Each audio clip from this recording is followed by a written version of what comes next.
நம்ம என்ன பார்க்க போகிறோம்னா ரொம்ப ஹெல்த்தியான கேபேஜ் எக் ஸ்டீர் ஃப்ரை எப்படி செய்யறதுன்னு பார்க்க போகிறோம். இது செய்யறது ரொம்ப ஈஸி. வீடியோக்கு இடையில உங்களுக்குலாம் ஒரு ஜென்ரல் நாலேஜ் கொஸ்டின் வச்சுருக்கேன், அதை மிஸ் பண்ணாமல் பாருங்கள். வாங்க வீடியோக்குள்ளே போகலாம். கேபேஜ் எக் ஃப்ரை பண்ணுறதுக்கு நான் கால்வாசி முட்டைக்கோசும் ஒரு கேரட்டும் எடுத்துருக்கிறேன். இதை நீல வாக்கில் கட் பண்ணி எடுத்துகிட்டு வந்துடலாம். இதை மாதிரி நீல வாக்கில் கட் பண்ணி எடுத்துக்கோங்க. இந்த கேரட்டை நீங்கள் கிரேட்டரில் ஈஸியாக சேர்த்திடலாம்.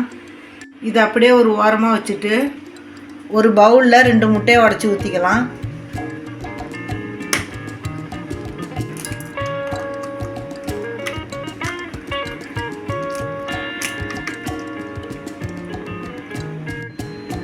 இதை பீட் பண்ணிக்கலாம்.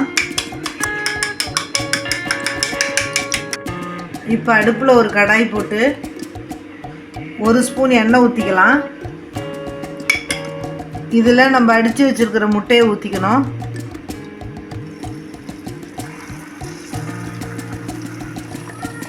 இதை நல்லா கிளறி விட்டு வேக வச்சுக்கலாம்.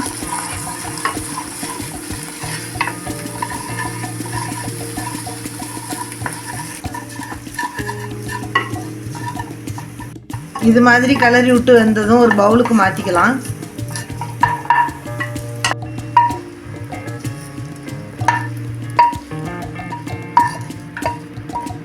இப்போ இதே கடாயில் 1 ஸ்பூன் எண்ணெய் ஊற்றிக்குங்க.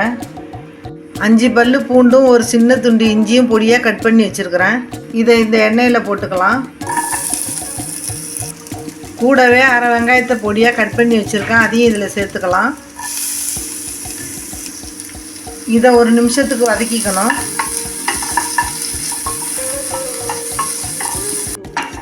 இது வதங்கினதும் நம்ம கட் பண்ணி வச்சுருக்கிற கேரட்டையும் முட்டைக்கோசையும் போட்டுக்கலாம்.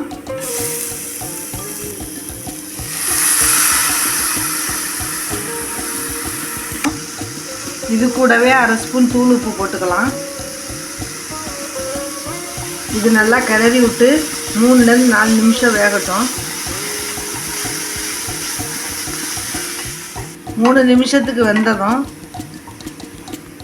இதில் 1 spoon soya sauce, 1 spoon tomato sauce போட்டுக்குங்க.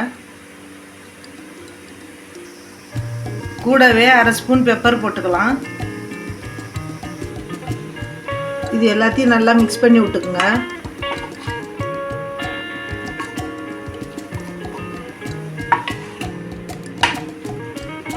இதை கிளறி விட்ட பிறகு நம்ம ஃப்ரை பண்ணி வச்சுருந்த முட்டையை சேர்த்துக்கலாம். இதையும் கிளறி விட்டுக்குங்க.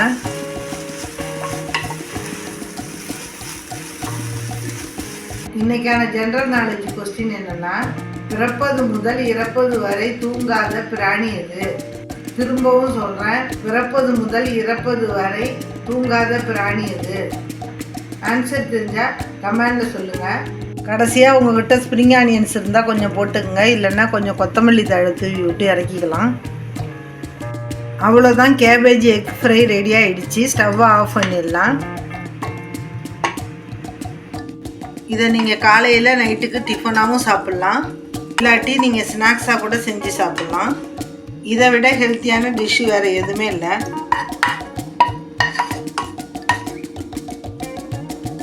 இதை நீங்களும் ட்ரை பண்ணி பாருங்கள். அம்மாஸ் குட்டி கிச்சனுக்கு லைக், ஷேர், கமெண்ட், சப்ஸ்கிரைப் பண்ணுங்கள். நன்றி, வணக்கம்.